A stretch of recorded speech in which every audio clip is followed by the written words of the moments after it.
Hello, so I just want to share a story that I've been thinking about and what I've learned from that story.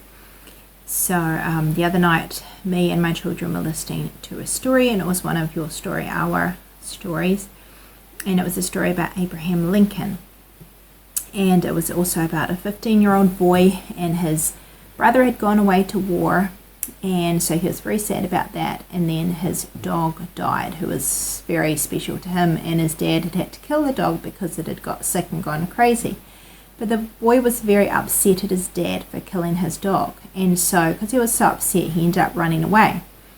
But when he ran away, he happened to be around the place where Abraham Lincoln was, and Abraham Lincoln had had a problem because he had these deserters from the army, and he had to figure out whether they should lose their life or not because of it. So he'd gone out for a walk to try to figure out what to do, and he stumbled across this boy who'd run away from home. So they ended up talking together, and the boy didn't realize it was the president at first. So anyway, Mr. Lincoln convinced him to go home and forgive his father, and talking to the boy also gave him a different perspective, and he decided to save the lives of those deserters.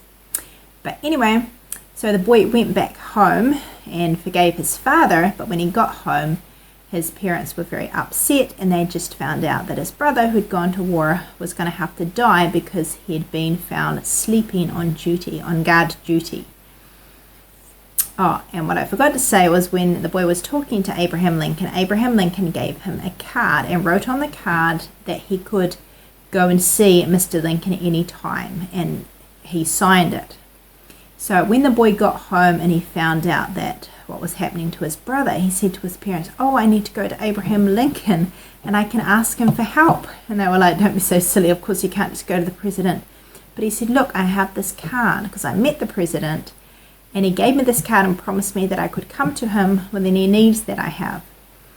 And so the parents found that very hard to believe, but they let their boy go back to the president, and because of the card that he had, he was able to get in to see the president and tell the president the problem with his brother, and the president was able to save his brother's life. And apparently this story is a true story.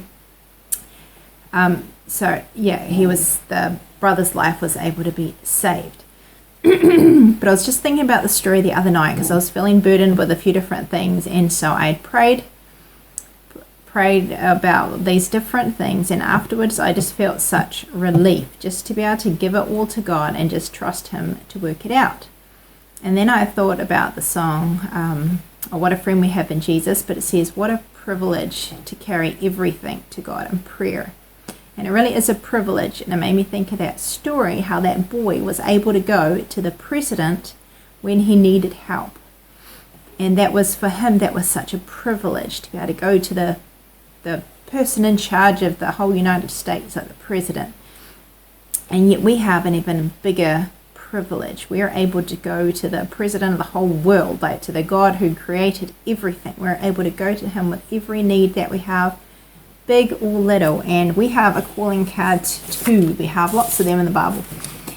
Philippians 4 verse 6, "Be careful or anxious for nothing, but in everything by prayer and supplication with thanksgiving let your requests be made known unto God, and the peace of God which passeth all understanding shall keep your hearts and minds through Christ Jesus."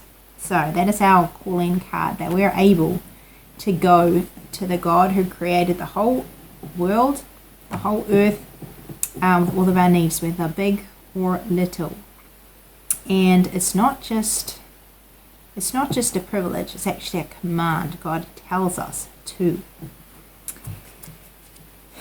So I think sometimes we don't always think about what a privilege it is to be able to go to God. It's much more of a privilege than to be able to go to the president.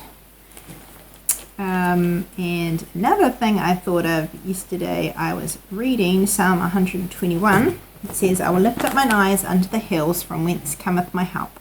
My help cometh from the Lord, which made heaven and earth. He will not suffer thy foot to be moved. He that keepeth thee will not slumber. Behold, he that keepeth Israel shall neither slumber nor sleep. The Lord is thy keeper. And the word keeper means he watches over. And I was just thinking about the brother of that boy. He was on guard duty and he fell asleep. And so if we're trusting in people to keep us safe, they can fail us, just like that guy fell asleep because he was tired. But God, the one that watches over us, does not sleep. And sometimes it feels like he does. It might feel like he's not taking care of us or feel like he's not answering our prayers. But he that keeps us, watches over us, does not sleep. So those are just two little things from the story that I found encouraging.